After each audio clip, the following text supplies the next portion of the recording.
Tēnā koutou katoa, ko Rachel Rees tōku ingoa. Ko roti koro mātua whakatū na mahara mai. Welcome to this council meeting. It's an extraordinary meeting, Tuesday the 23rd of November, and this meeting is commencing because we've concluded the reconvened 17th of November ordinary council meeting. Welcome to you all. I invite you to stand for karakia and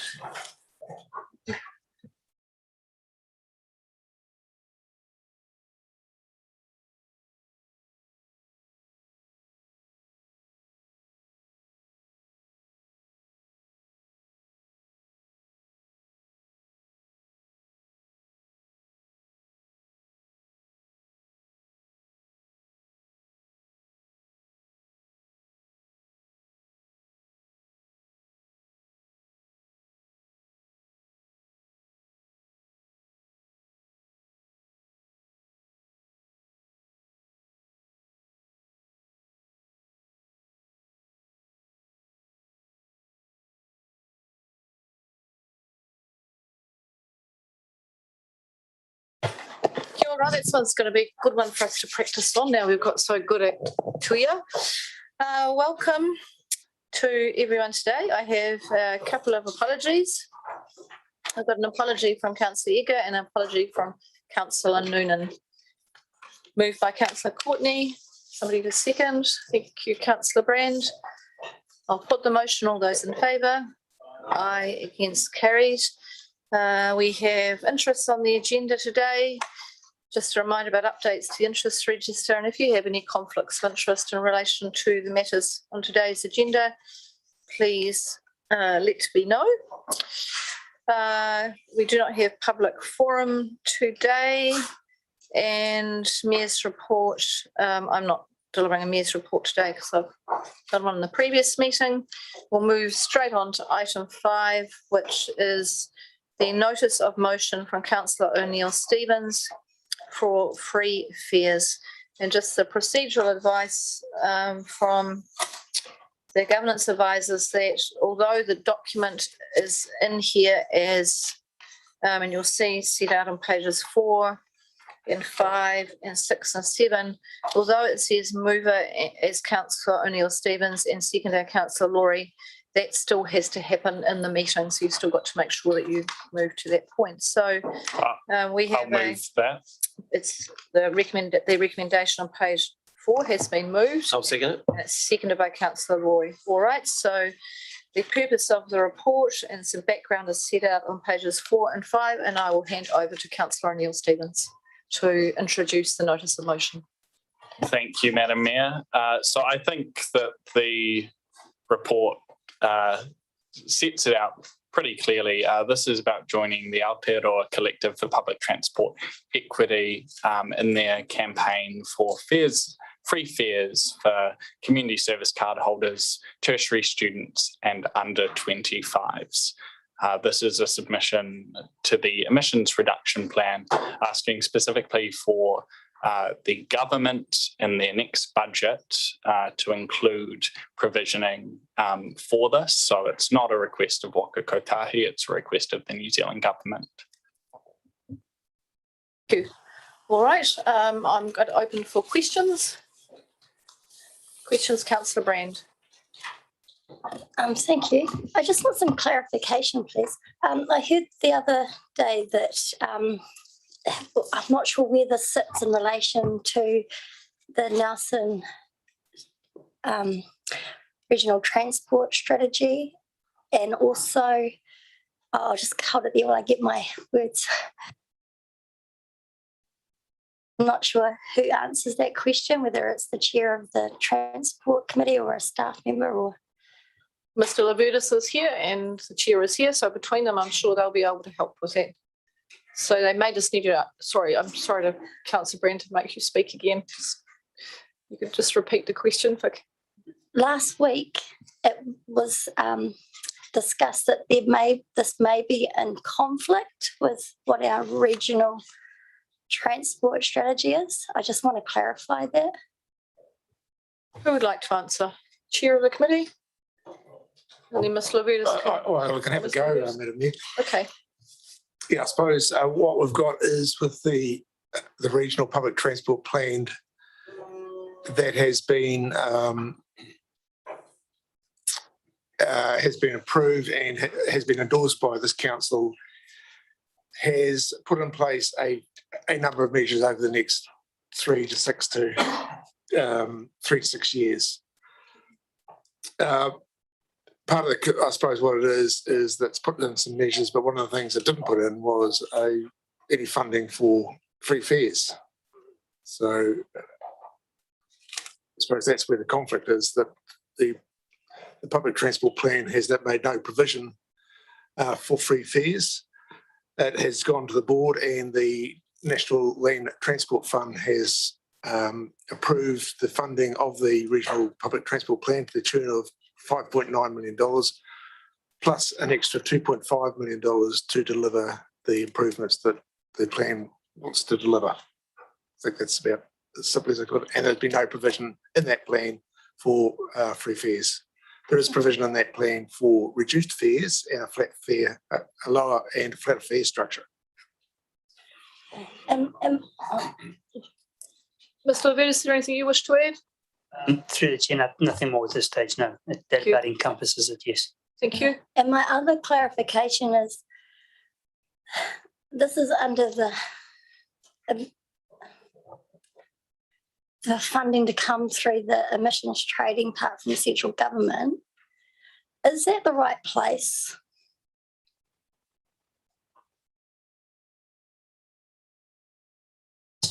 Can I answer that one? So is it the right place to advocate to government Yeah, as under opposed to the emissions. Whakatahi? Yeah, So it's not under the emissions trading scheme, it's under the emissions reduction plan, which is just the piece of work that the government is doing towards looking towards how they can reduce emissions, and is currently open for consultation.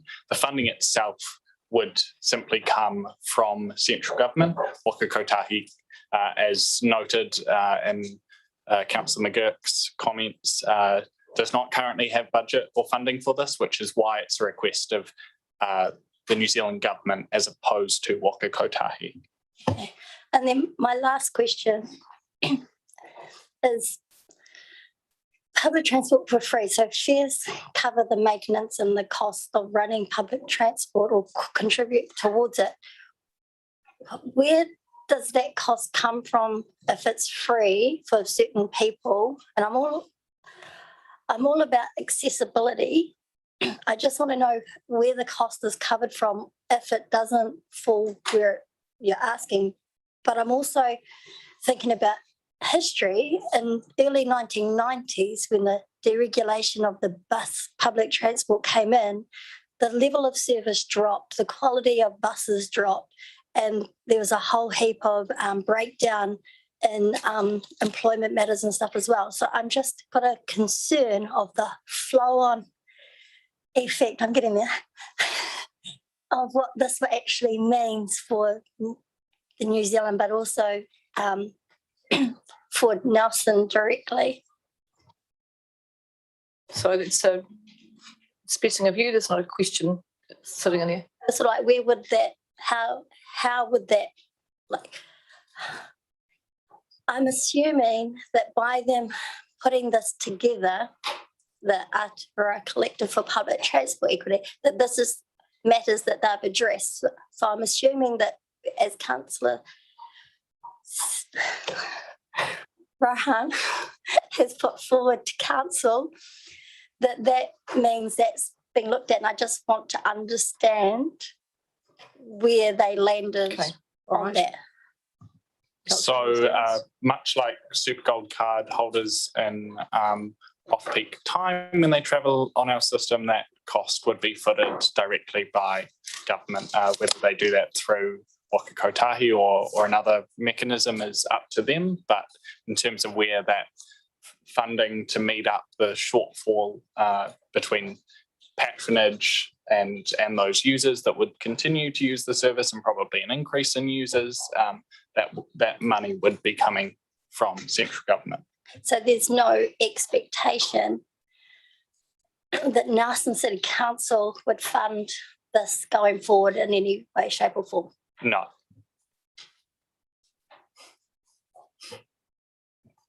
Right, any other questions? I have a question that I'll take mine afterwards. So Councillor Neil Stevens got a question, and then Councillor Sensen. I have a question, probably for the governance advisors. It's just in the sort of report cover, it references standing order 22.3. Is that actually the correct standing order? I think that's for revocation of existing. I'm just genuinely curious because I've never been able to figure out in the standing orders how many signatures you're actually meant to have. For a notice of motion. Well, it depends what you're doing, whether you're calling an extraordinary council meeting. That's more than a third. But for the notice of motion itself, two, unless right? it's a matter that's been dealt with in the last 6 months, I think, unless that's changed. Crikey, look at that. Look at that. Right. Oh, I'm not sure that's. Don't want to know too much about standing orders. Righty-ho, it's a very dark art. It's a very dark art. Councillor Sensen. Thanks. I've just got a couple of quick questions. So I'm looking at the recommendation up there. Can somebody in the room confirm that there is no cost, so there's no financial cost to council from this, and there is no staff time, no further staff time involved in this, and there is no risk to council from this, from supporting this? So is there any cost? Is there staff time, or is there a risk? Zero risk, zero cost, zero staff time confirmation. Yeah, thanks very much. Yes. Oh, you are. Oh, sorry. So we're not aiming at Waka Kotahi, so I think that's good. It's not at our cost. That's been confirmed. That's good. We only have to sign a petition, so I think zero risk, zero staff time. And what was the other? Zero cost. And zero risk, staff time. Correct. Councillor Laurie. And to that, I'd like to add, and no commitment actually either necessarily. Oh, there is commitment. Yes. Yeah, thanks. No commitment? You're taking a position. There's no commitment. Surely a position is a commitment. Well, if we say we support the campaign, that doesn't mean that by doing that, Nelson City Council is committing any resources, time or anything, or funds to it. I think they would be, personally. I think there's quite a bit of, having worked my way through some of these things before, I'd say they can come round to bite you on the proverbial. Councillor was next to the list. Councillor Skinner. Thank you, through the Mayor. It's fairly broad, so free public, just to make sure I understand who it received it. Free public transport for community service card holders, tertiary students and under 25s. That just about covers everybody.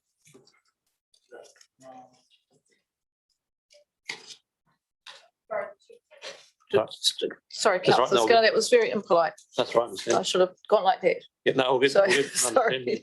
No, I'm just saying, so I understand who this is aimed at and who's going to be using it. And you got, I can see the tertiary students, under 25s, service card holders, which is both pensioners, people under a certain wage and got more children.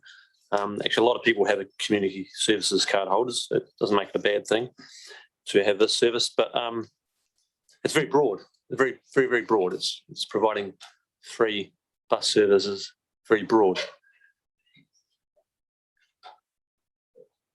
So as I can understand providing it for those in need for it, but are we? And I'm not trying to debate this, but just trying to find out who it's aimed at and what it's achieving.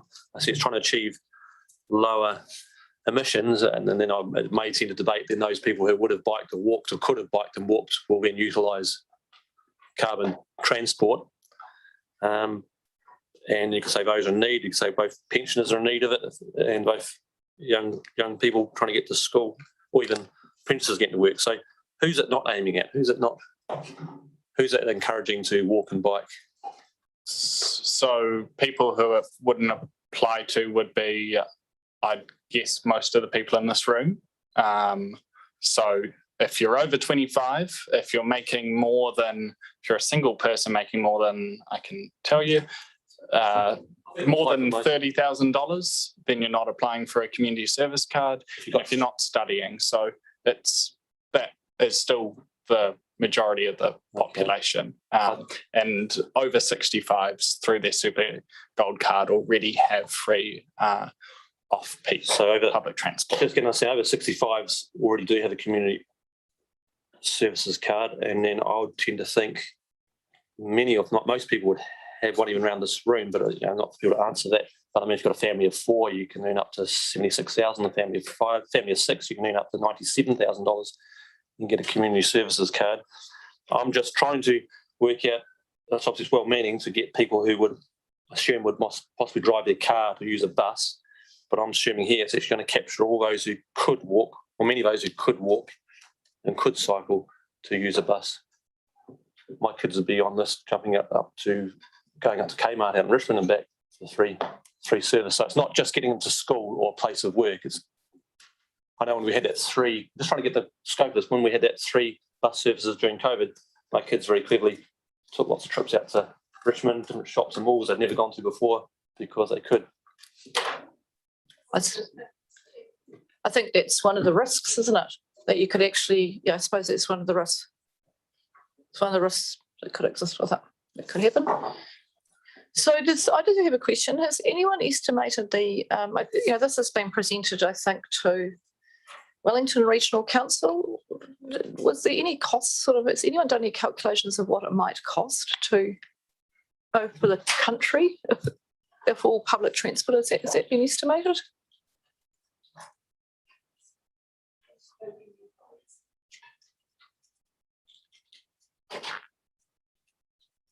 Perhaps not. Nelson. So, look, any other questions? Otherwise, I think we should get to debate because any other questions? So, Councillor McGurk, I'm just going to come back to you as Chair of the Regional Transport Committee. So, if you were, if you were trying to make improvements in uptake of public transport to achieve modal shift, because that's really what we're about here, isn't it? It's about actually access for people, but particularly around modal shift. But what would be the sort of top 2 things you would do? Well, the research is very clear. It's frequency. More buses going more frequent. So if you miss one, another one trucks along in a few minutes. Would be one. Another one would be improved coverage. So going more routes, going more places. Another one would probably be a simplified fare structure. Another one would be probably, if we're looking at emissions reduction, would be a contract for things like low emission or zero emission vehicles. Would be one that we would do. And we've even introduced living wage for drivers to make it more attractive. So that's all stuff that's been delivered under the current regional transport plan. And we've brought the funding forward to do that, but it's basically frequency and more routes. And probably cheaper fares would be one that came through. So not necessarily in that order, but. So if you had an ask for the government out of the transport bid rather than the hypothecated fund from Waka Kotahi, that's what you'd be pitching for? Yeah, and bring it forward quicker. Okay, thank you. All right. Question from Counsellor Laurie, and then we are off to debate. Picking up on that theme, that sounds reasonable, but if the government came along and said, that sounds great, let's do that, and how about we bring in free fares as well, what would we say as an organisation? Well, as an elected representative, I would say that's fantastic.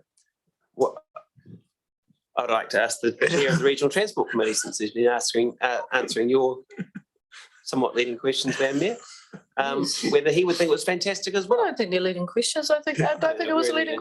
What was leading about my question, Councillor Laurie? The way you framed them, like. And what was the framing, Councillor Laurie? Because I'm actually going to pull you up on that and ask you to retract that. It was not a leading question. that was asking a very direct, what would you Madam do? Mayor, with respect. It wasn't whether I think something is a leading question or not is just a matter of opinion. No, it's We're not allowed to have actually, it's a matter of opinions. fact. So a leading question, I do feel like I've been sitting here as a commissioner for most of the day, certainly this morning having to test experts. I don't particularly like doing that. We should like that to have occurred before we get to this point, but I do know what a leading question is. So we'll continue on. It was not a leading question, and let's just keep the debate, not getting to personal, getting to sensible if we can. So I'd like to ask the sensible question through the chair to the always sensible chairperson of the Regional Transport Committee, whether or not, if the government said you can have all of this and free fares, whether or not that would be a good thing for Nelson. And that's a leading question because it started with if. So there we go. However, where we go, Councillor. Microphone. Sorry, put the microphone on. If we had more frequency, and extended hours, early in the morning to late at night, 7 days a week. If we had all the routes that people are wanting, out to Mortuaca and Wakefield and out to Edify and the Glen, all the routes. If we're able to get the low emission vehicles that do all the whizzy bang things and pay the staff, the living wage and that sort of thing. And if we reduce the fares even lower to free, that would be a good thing. Thank you. Thank you. Well, so let's get into debate now because I think we've done enough. So I'd have to say I'm going to just yes, actually, Councillor Courtney, some bit of paper got that sort of chief was trying to get my attention. I will do that first. I would like to move an inclusion or an amendment, an extra B, and drop B. The current let's drop B down to C and put in a new B, please. And it's before you now, I think, it is before you now. You've got a copy, have you? Well, I have said this piece of paper. I did leave it with the chief executive to sort out advice for you earlier today, but I'm not sure if that occurred or not. Unfortunately, Councillor, that the standing orders do not allow. Once a notice of motion has been moved and seconded, no amendments may be made in accordance with, I hope it's right, 25.4 and standing orders. Every day. Thank you for that advice. My pleasure. Right, I think you gleaned a bit of pleasure from that. But no, I didn't actually. I was hoping that you would have got the advice prior to the meeting, yes, but it's okay. It can be, in my judgment, it can proceed if it has the blessing of the mover and the seconder, and you haven't even heard or given the meeting the opportunity to listen to what it is, and that is that Council supports universal free public transport as the ultimate goal. And I'd like to put that in there. Do you want me to speak to it now? No, because it can't be debated. And I'm going to go to Yasmin.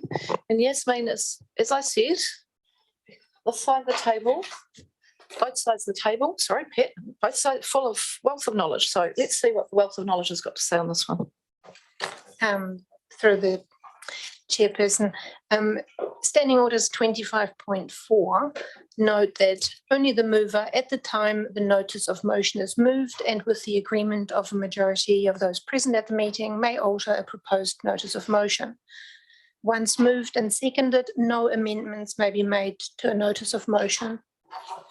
Moving on. Thank you so much. I'm afraid. Has it been moved and seconded? Yes, it has.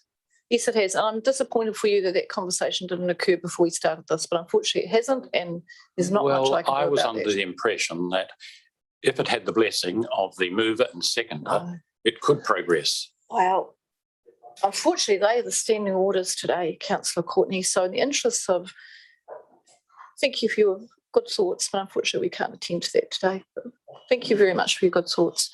So last question is from Councillor Fulton, and then we're going to debate. Yes, I had a question. I don't know if it's a leading question or not.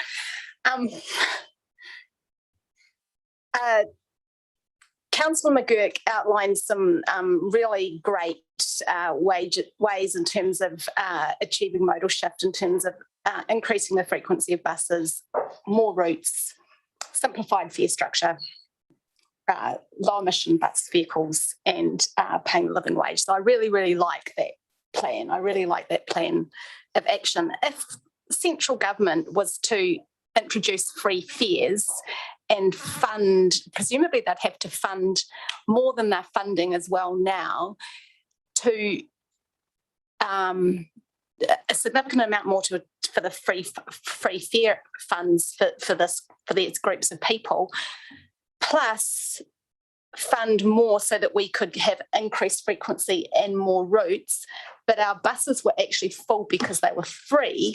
Would that then, are you increasing the chances of success because it's free to get on the bus, so your buses have a higher number of occupants on buses in Nelson? In other parts of the country, that might not be so important because the buses are already full. But in Nelson, we have been criticised in the past of having empty buses. So could this be a leverage to get our buses full and therefore increasing the frequency and increasing the number of routes is seen as part of that great thinking? My question's for you, Councillor McGurk.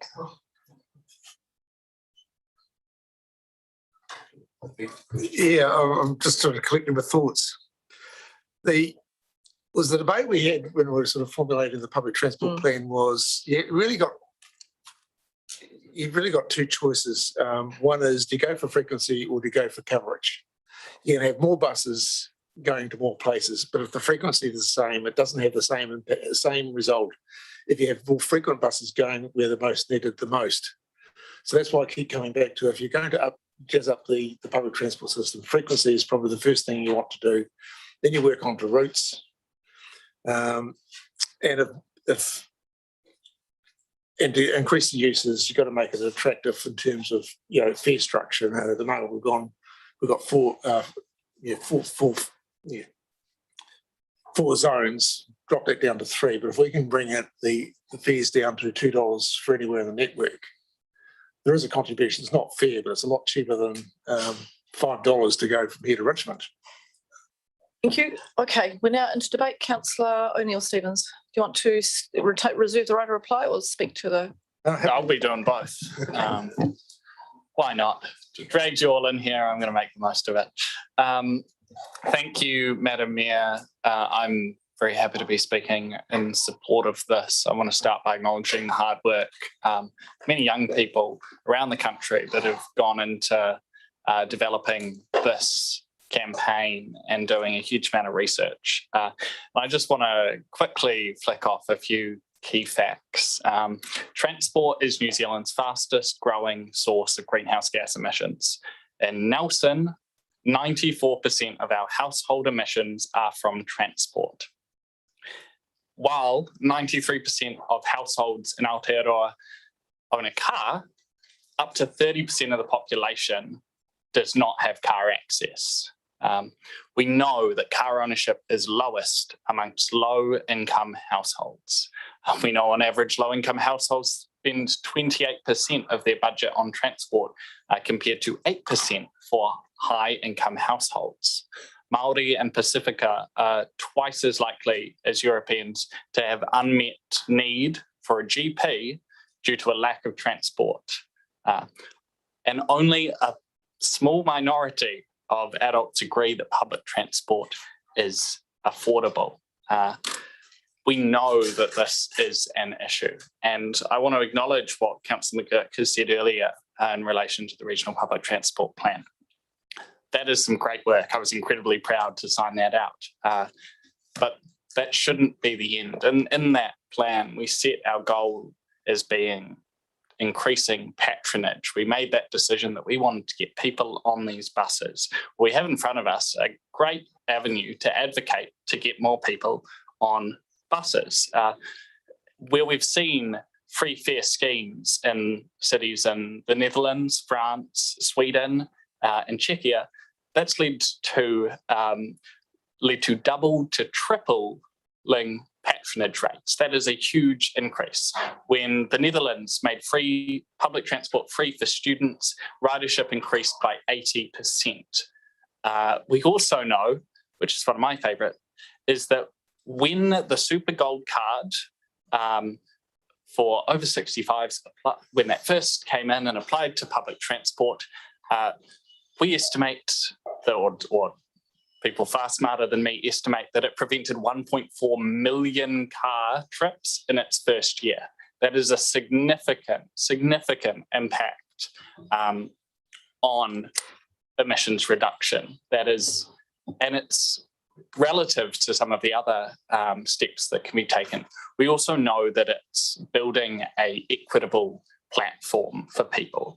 Right now, our public transport system strips down decision making. If you don't have a car and you don't have financial means to continually catch buses, we're entrenching inequality further into our system and preventing people from fully engaging with our city. 2 years ago, as we've discussed plenty of times today, we signed a climate emergency declaration in the first annual plan of this council and in the LTP. We agreed that creating a sustainable transport culture and modal shift were key priorities of ours.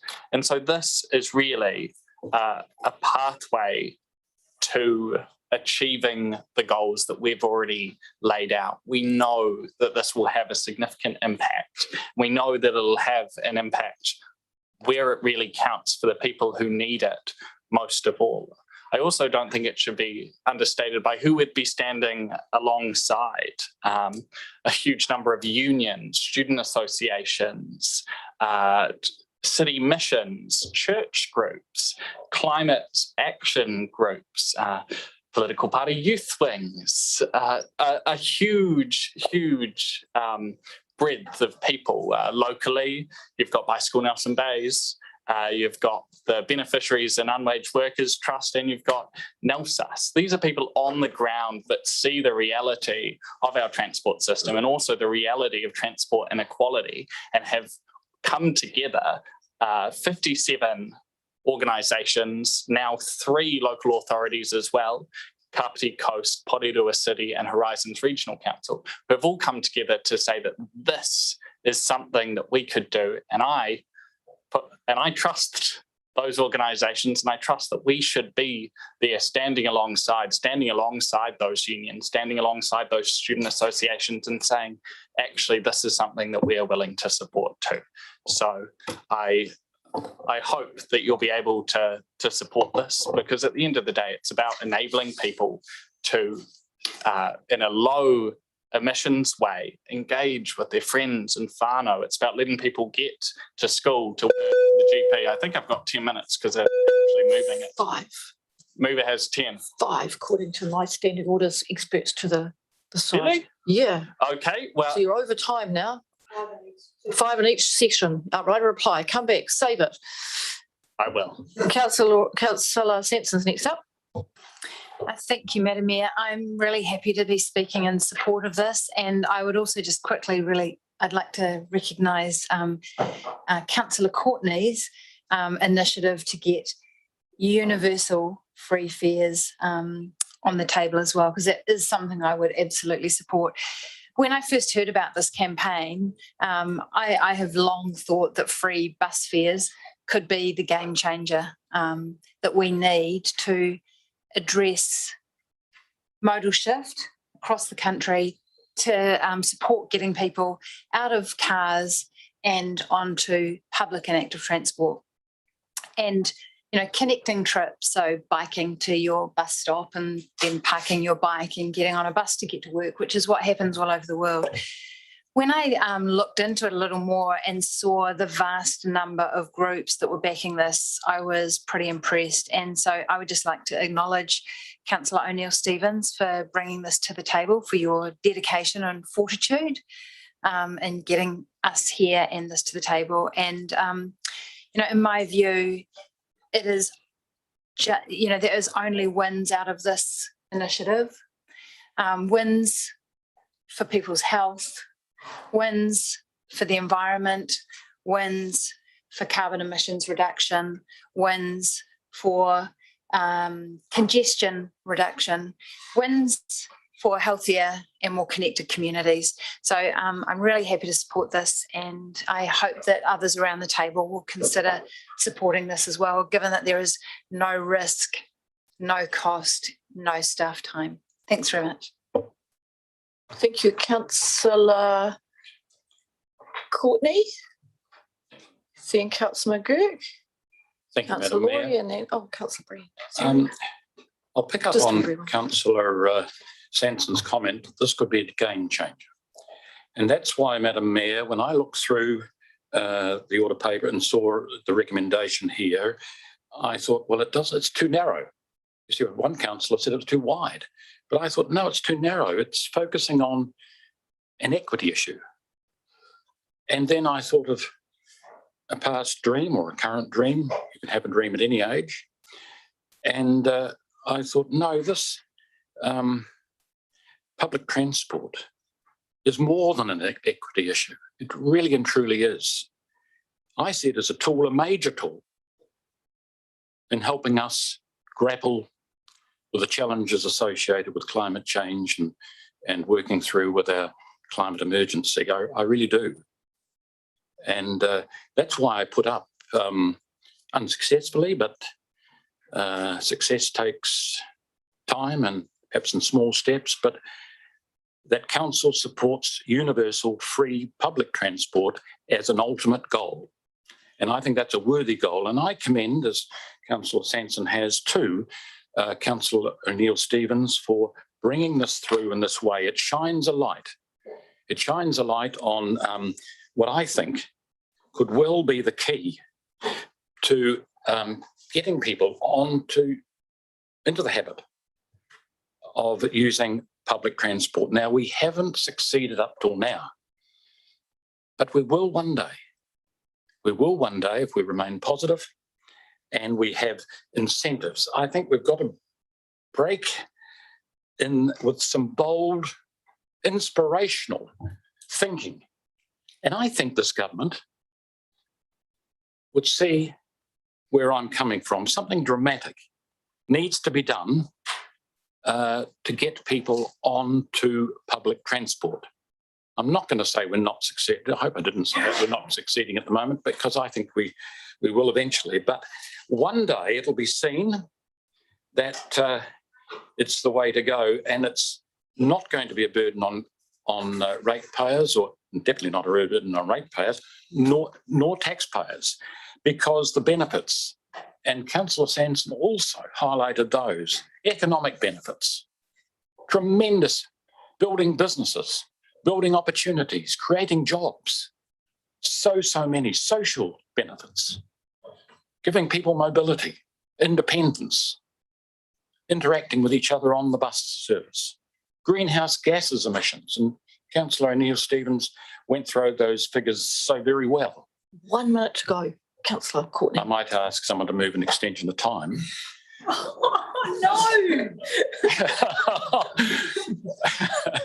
But anyway, look, there's savings there, there's congestion on our roads. That will be attended to if we had much more available transport bus service. Safety, and the list goes on, reducing fossil fuels, fuel efficiency, air pollution, all of those things. There are so many advantages, so many benefits that one day, and it might be this government, will see the benefits that are there. Councillor Brand. Thanks. I'll try and be concise because I've got a little voice. I'm all about accessibility, and while I understand what this is trying to achieve, the practical voice in my head comes screaming to the front. So while I appreciate other forms of New Zealand, and this is a nationwide campaign, and like for Auckland, it would cross the railway modes and other forms of public transport. For Nelson, and I am going to put my little tunnel vision on and only think about Nelson for now, is we only really have the buses as our public transport system. So when you look at what a new full bus costs, which is between 350 and 450,000 for one bus, and then potentially proportionally a bit smaller for a smaller bus. And then when you look on average, the cost of 200,000 to 300,000 per annum to operate a single bus in service.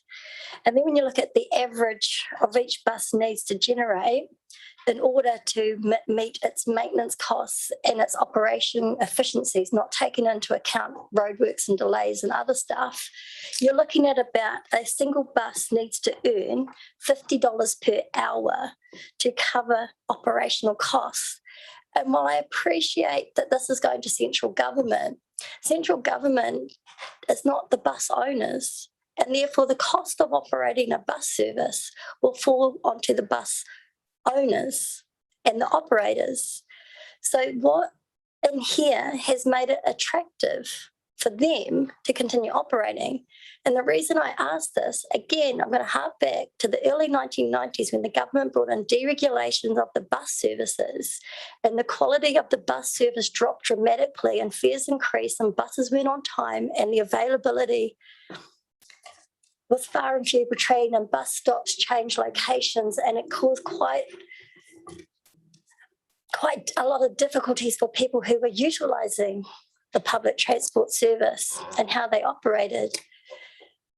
I just wonder where that cost is coming from. So I appreciate that this is like, let's go for gold, and that there is a cost somewhere, and it hasn't been clearly pointed out to me who at the end is going to wear that cost, because I don't believe it will be the government. Councillor McGurk is next up.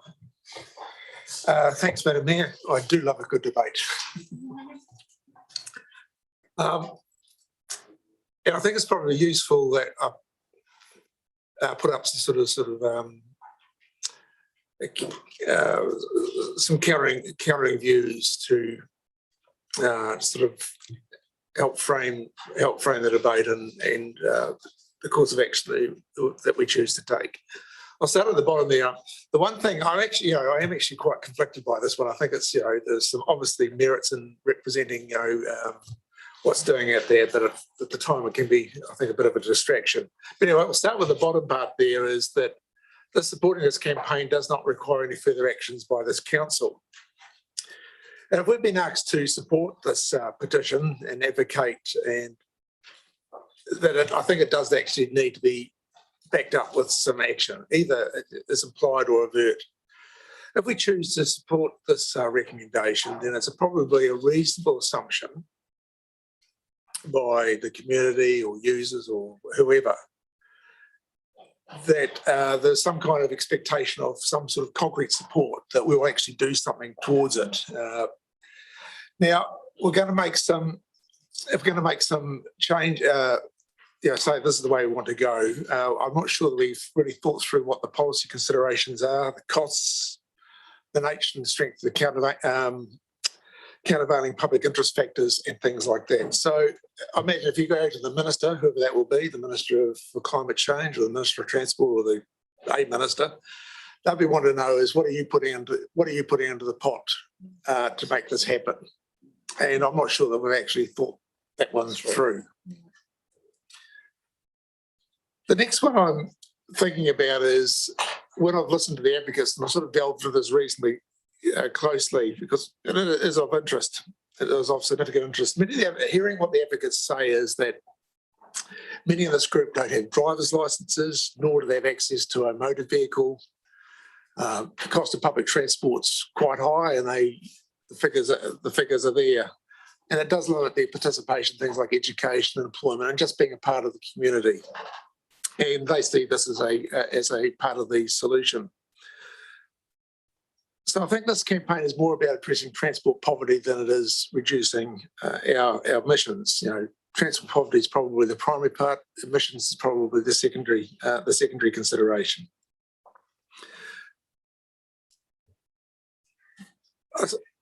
I've talked about before, where we've gone with our regional public transport plan, and that deals with a lot of the carbon, the emissions, and the things that in the emissions reduction plan too that are probably relevant to us is reducing vehicle kilometres travelled by, was it 20% within 2035, so 7 or 8 years away. So getting more people onto public transport is one way of doing that, and increasing the number of zero emission vehicles in the fleet, and buying buses that have zero or low emissions as a step towards that.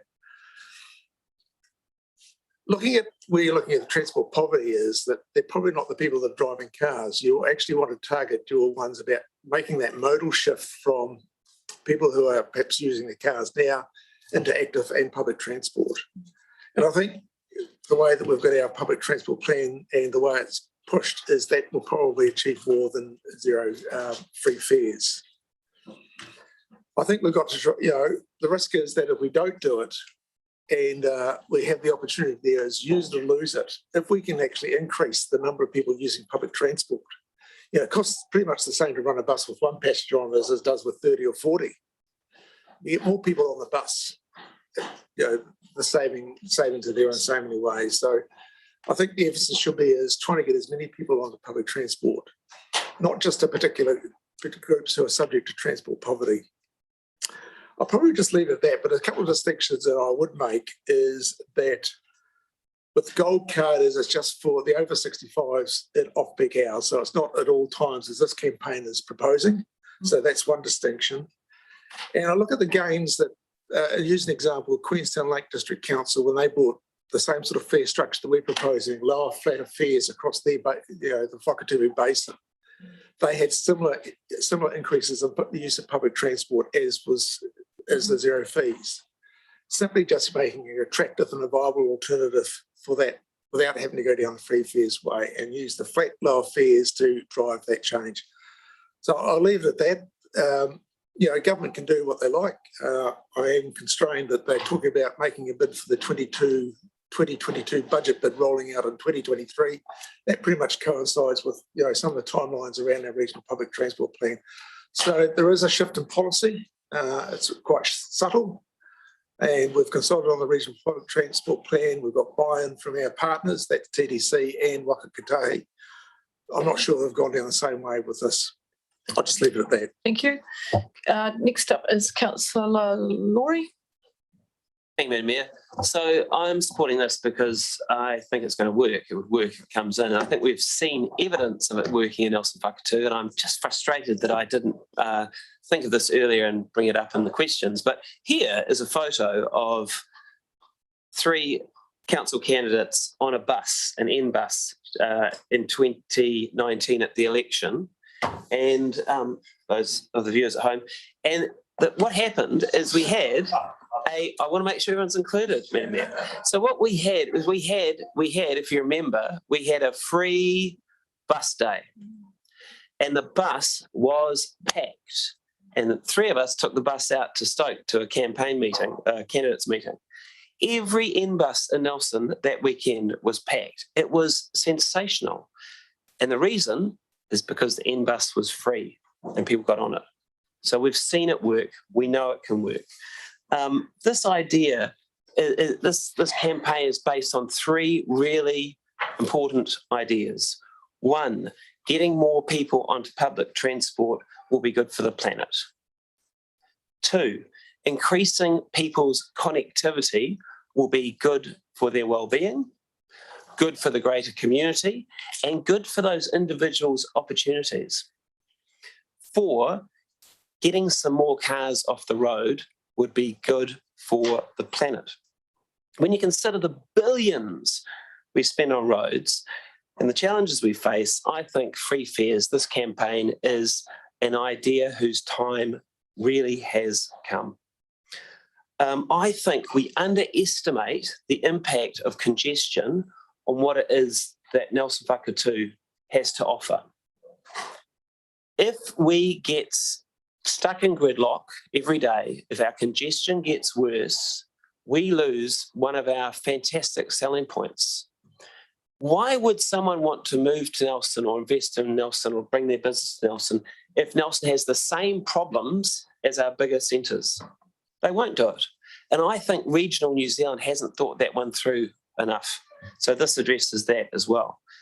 Our quality of life, freedom from gridlock is a big thing for us. It's kind of like our superpower, and this is an opportunity to protect that.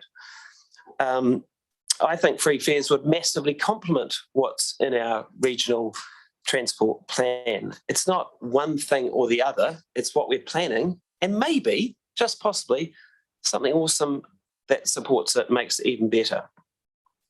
As we've heard, supporting this campaign will cost council nothing. It will demonstrate that we care about reducing emissions. It will back up our climate emergency declaration. It will do something. It will show that we care about trying to improve people's well-being and reducing congestion. I think we should take this opportunity to support this progressive, positive campaign, because this is how change happens. People put up ideas, other people get behind them. They sometimes lobby local community reps, and then they get their heads around it, and then they support it. More people support it, and then eventually governments change and things get better. We've got nothing to lose by supporting this campaign, but we might, as a city, as a country, have something really wonderful to gain. So I just really encourage everyone to get behind it, even councillors who have spoken against it. There's no shame in changing a vote. I think we should do it. Thank you. Do you go before me or after me, Councillor Skinner? You I'll quick go into before it. you. All I'll go right. before you. Thank you. I'll try and keep brief. Everything has its pros and cons. I don't know how well-meaning it, but this will come at a cost. I'm always very supportive and championing, enabling, whether it's be kids getting to school where they're living further and out than they could walk or cycle, or those who are disabled, or those who are unable to get to where they need to. And I always champion for more availability at no charge or reduced charge for that. But this is extremely broad. I think it will have an adverse effect on the amount of carbon usage. I mean, tertiary students and under 25s, Nelson's different to Christchurch, Wellington and Auckland. You can walk and cycle just about anywhere. I mean, there's always much improvement needed for a cycling access, but you can walk everywhere. I've, for the last 8 years, been on council, have cycled, walked, rain and shine, every single trip. But with this, I might jump on the bus instead. And there is the potential adverse effects. It's very broad in the sense you can go on the bus anytime, anywhere. Like I was mentioning before in question time, my boys worked it out when it was during COVID. They were doing great trips with their mates out to Kmart and Richmond, out to all sorts of places, even out to Mapua, etc. Trips they wouldn't have otherwise made. So they make use of that. But this is, as much as it might seem, it will make some savings and cost and environment. I tend to think it would have some adverse effects. It might be very positive in other cities, but Nelson, being the lay of the land, everything's pretty close. And when you're under 25 or even under 55, you should be able to walk or cycle for most, and by all means make it available to those who can't otherwise. I think this has been rather idealistic and hasn't been thought through. Thank you, Councillor Skinner.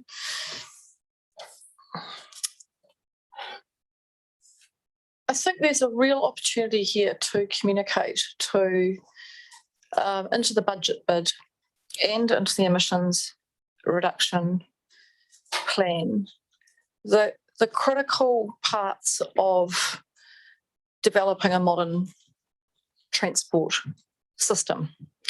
And when I looked at the emissions reduction plan that's been released, I think it's very light in terms of its approach to transport. It's not addressing nearly adequately the issues around active transport or public transport or modal shift. It's got a real focus around let's go electric. And yep, it's a great thing, but it's actually not a big enough focus around these issues. I am really conscious that Waka Kotahi worked through that hypothecated fund process, and that's really tough for them, that actually there isn't enough money to go around on transport. That's a big issue.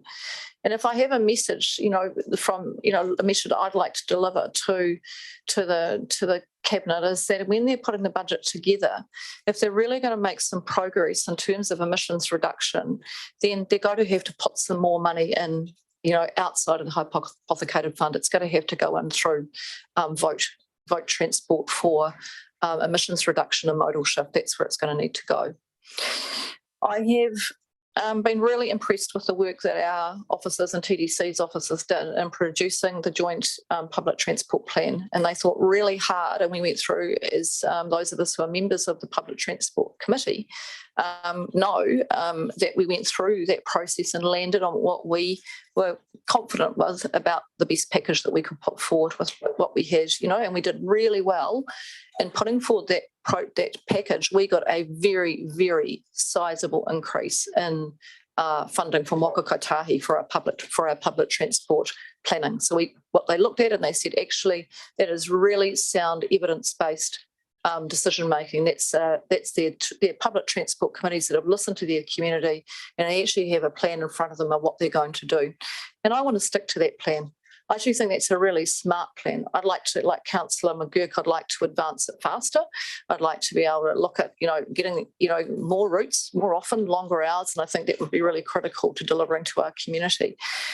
And I have I listened to Mika when he came in to present on this last week, and his pitch to us was, don't you worry about it, we'll write it for you, you just need to sign the petition. And yeah, it's an easy thing to do, isn't it? It's like, doesn't really matter, no risk, no cost, no staff time, just tick the box, sign the petition, get on the bandwagon, get in there. But actually, I think we can do more than that as a council, and I think we can be more meaningful in our communication. I want to see us write that letter, and I talked about that last week, to the Minister, actually advocating for a vote transport, active transport, modal shift emissions reduction bid to give Waka Kotahi, to give some additional funding through. I would like to see us submit and amplify our draft submission to the emissions reduction plan and really focus on these areas around how actually it's pretty weak at the moment in terms of what's there. There needs to be more sitting in there. But I really, most importantly, want to continue with the reason for us sitting here. And the reason for us sitting here is actually to deliver the local voice, not to pass the pen across to someone else to write our words for us. And I just don't feel comfortable doing that. I really don't feel comfortable doing that. I feel that's something, that's why we're sitting at this table. And I'd actually like for this table, and yes, I'd like some more money to come our way, absolutely. But what I'd like us to do is go, how could we best spend that for our region? What would work best for our region? And I'm listening to Councillor McGurk say to you, we went through a full special consultative process to engage with our community, work with the evidence, work with our officers, and we came up with a plan. So let's build on that plan. I'm quite happy to receive a cheque for supporting modal shift from the government, and I'd like to apply it in the best way that will deliver results for our community, because like other speakers here, I'm not convinced that going for this just very flat, tick the box option, get on the bandwagon kind of option is actually going to deliver the most that we could do. I think, look, absolutely, the needs for, students in Wellington, absolutely, massive rental prices in the central Wellington, needing to move out, then stuck with the public transport cause huge issues. But Councillor Skinner's actually really hit on something here that actually, if we were going to say, what is our superpower? Our superpower is actually the ability of having a fantastic start to a walking and cycling network that I'd like to build on.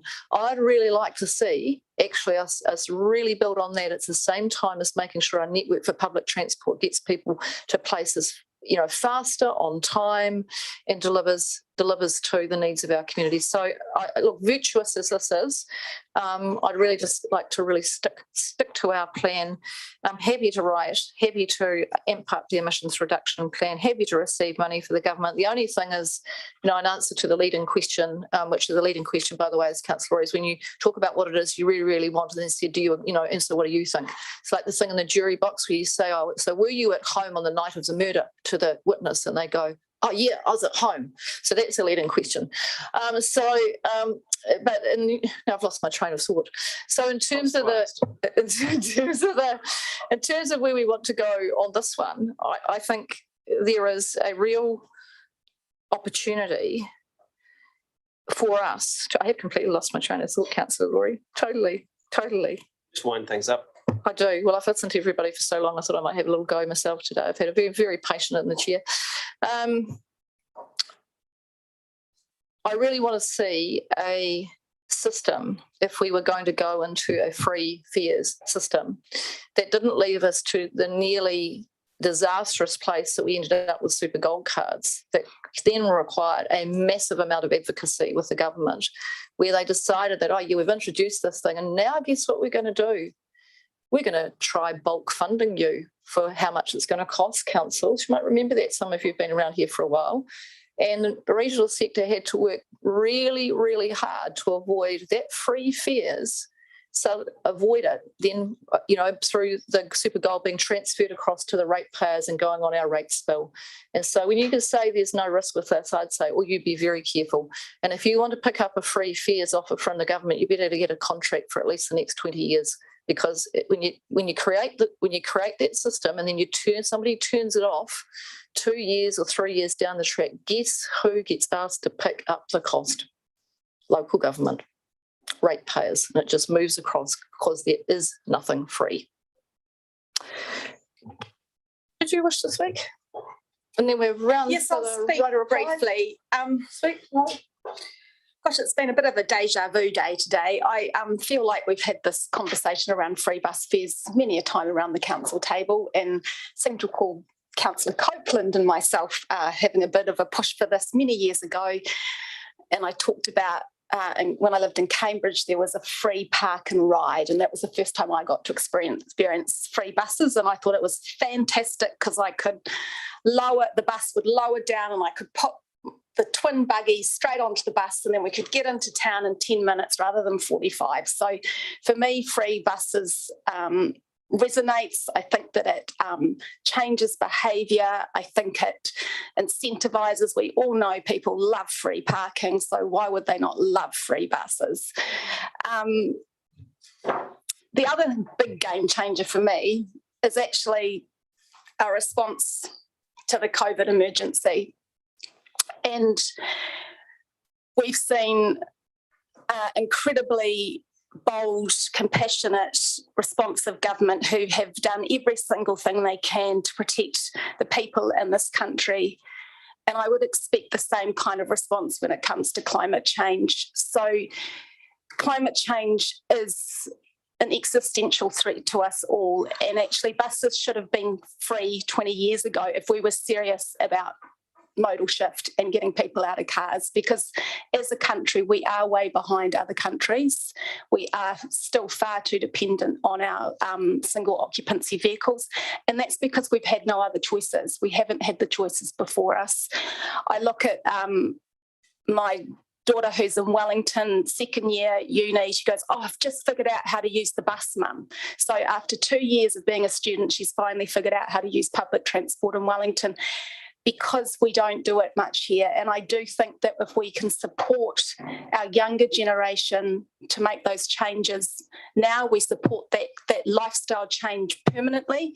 Might not be that it has to be free forever, but I do think that we need to be supporting everyone, and I agree with Mel, that should be everyone, into public transport as an option, and that option needs to be really, like Brian says, frequent, reliable, lots of routes, so that it is a happening thing in this country, no matter the size of your town. So I'm going to support it. I had one other last little thing to say. In terms of supporting that transport shift, you are seeing it happening, like down at the ski fields. They had free buses to get people up to the ski fields, so we are seeing that shift. People are prepared to fund the public buses more and more, and maybe this is the conversation, as if it's free for people to get on the bus, who therefore pays for it. And I just think that we should be really turning our mind to it. So I support the movement as a whole. I'm not sure we needed to have an extraordinary meeting over it, but here we are. Councillor Bywater. Thank you. I didn't realise I was going to speak. I had put down cost council nothing. What about the community buy rates having to cover costs? This is quite broad in the sense that we're just signing up. I tried to check out the related information and find out more about the Free Fares campaign, what they're saying on our behalf, what they're actually advocating for, how they're doing it, what's their campaign going to be like, are they actually going to march on the streets if they don't get their way? There's a whole lot of things behind it that I wonder what they're actually, if they're just going to submit campaign, great, absolutely wonderful. But there's a lot of angst and a lot of people out there that are actually feeling that they need to be heard. And of late, I've noticed there's a lot of people that are not being kind in the way that they're actually being heard. And I'm thinking that this is wonderful in theory. I like it, support it. Queenstown, $2, that's great. I'm wondering about, okay, you've got people that are locals. I'm starting to get down into the operational because this to me is too broad. And I don't really see how it can work for every single region without someone actually getting, I'm just not there for this yet. And if that's because it's come quickly, we've had a lot of other things. It's ironic. We seem to take our time over things for a very, very, very long time. They seem to come back in cycles. And then we get something that pops up like this. And it's like, right, let's go for it, guns blazing. And that's absolutely fine. That's the way that we can do things at time. And I think, and all credit to Rohan for bringing this forward. I think this is great. And Micah the other day and the youth, that's great. So you've got one person sitting there that's not paying at all. You've got another person right beside who's paying. You then find further down the track that actually the council has to stump up for it. So the person that's sitting there that's actually not getting it free then really is paying for it. So it's too quick for me. I just have so many questions behind this that I can't support it at the moment. I'd like to, but I'd like to understand more of what we're trying to achieve here and what is going to be, because I'm sorry, all respect, please, maybe quoted on this, government we've got at the moment, I'm just wondering what's going to be implications for us as a regional council and a regional government, what we are going to have to stump up for this. I'm just a little bit nervous at this stage. Thanks, Councillor Bowater. Right, a reply, Councillor Neil Stephens. Thank you, Madam Mayor. It feels like a very familiar debate to me. I haven't had the pleasure of a free fares debate, but I have had plenty where we've gone potentially 20 years down the track, this thing could possibly occur. We've had plenty of debates where we've gone, this thing's coming maybe in the future, so we'll hold off for now. And hey, I would love if we had the luxury of the time to sit back and go, let's implement all these changes, keep a sort of watchful eye on what's happening, and then in 10 years chuck in free fares. But we're facing two realities. The reality is that this is an issue for people right now. The reality is we've used up the luxury of talking in circles when it comes to emissions reduction. We don't have the time to continue doing things like this. We actually need to take evidence-based approaches and go, hey, this has worked in plenty of places. And as much as we'd like to think that Nelson is somehow unique in terms of how public policy works here, it's not. We are unique in many ways, but in the sense of how public policy works, we're not. These are things that are very sort of able to be generalised. There was a question asked, we'll get asked by the government, what are we putting in the pot? And yet from Councillor McGurk and Mayor Rees, we've had two great explanations of just how much we are putting on the line to invest in a supremely better public transport system. We are taking the first step. We're saying we want to do this. We're putting our money on the line. And now we're going in and saying, hey, here's an idea that you could do, which we know the evidence says will massively boost public transport patronage, which is one of our goals. It will contribute to modal shift, which is one of our goals. There's been the notion that, this strays too much into equity issues. Well, I challenge you to name something related to climate change that isn't related to equity. We know that we need a just transition, and I do get frustrated about this because we can't separate those two out. We'll happily talk about things like a fuel tax and congestion charging, and that as part of the climate debate, ignoring the fact that disproportionately affects low-income households. This is the counter to that, to saying, hey, if we start doing steps like this, then we can start looking at the other end to really shift emissions. So, is it bold? Hell yeah, it is bold. But it's the kind of action that we desperately need to see. And it's the kind of action that 10 years from now, people will look back and go, oh, that was the council that and I mean this with no disrespect, but that backed out of what everyone at the table was willing to agree was low risk, low cost, low effort. And you're right, we should do more. We should write to Minister Wood. But the great thing is, if we sign this out, then the people working on the emission reduction plan submission know that this is something council backs and they can chuck it in there too. That is absolutely an avenue open. We will have a recommendation from this council saying we support this. So yes, we should and can be doing more.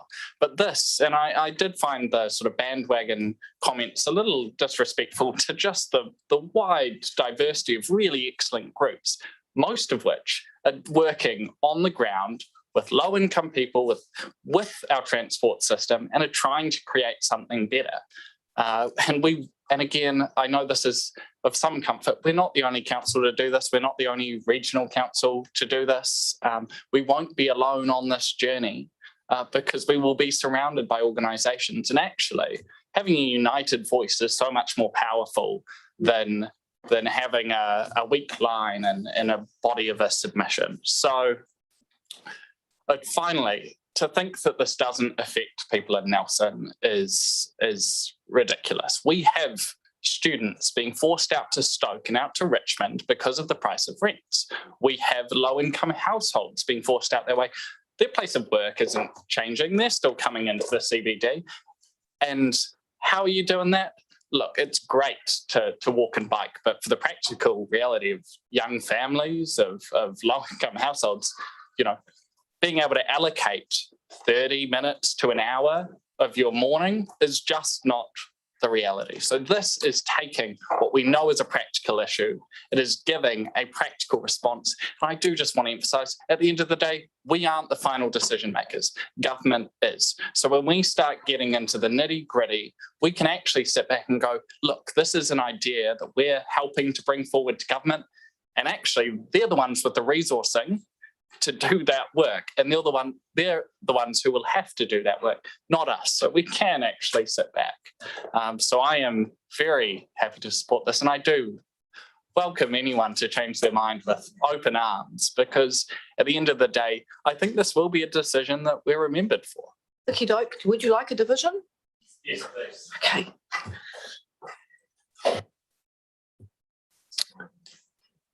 So the vote is on 1A and B on the screen in front of you.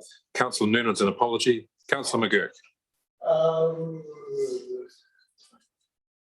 vote no. Councillor O'Neill-Stevens. Aye. Councillor Sanson. Aye. Councillor Eck is an apology. Councillor Laurie. Aye. Councillor Brand. No. Councillor Bowater. No. Councillor Courtney. Aye. Councillor Fulton. Aye. Councillor Skinner. No. Madam Mayor. I really want to help, but it'll have to be a no today. But what I will do is what I told you. I've already told you last week what I will do. So thank you very much. It's a tied vote, so the status quo prevails. But what I said to you last week is I will be writing to, and with Councillor McGurk. Happy to do that, Councillor McGurk. We'll write to the, and as Deputy Chair of the, Councillor O'Neill-Stevens, as Deputy Chair of the Regional Transport. Oh, no, you're not. No, you're a member thereof. Councillor Ecker is. So we'll write to the appropriate ministers, and I do want to amp up our section in the, I do want to amp up our section in our submission to the emissions reduction plan to make sure that we cover off a much broader range of issues around transport. Okay, is that the end of this particular hui? I think it is. All set with, let's go for Tuia. Go on. Tuia's a good, it's yeah, we'll close with Tuia. We'll close with Tuia because it's an appropriate one to close with today.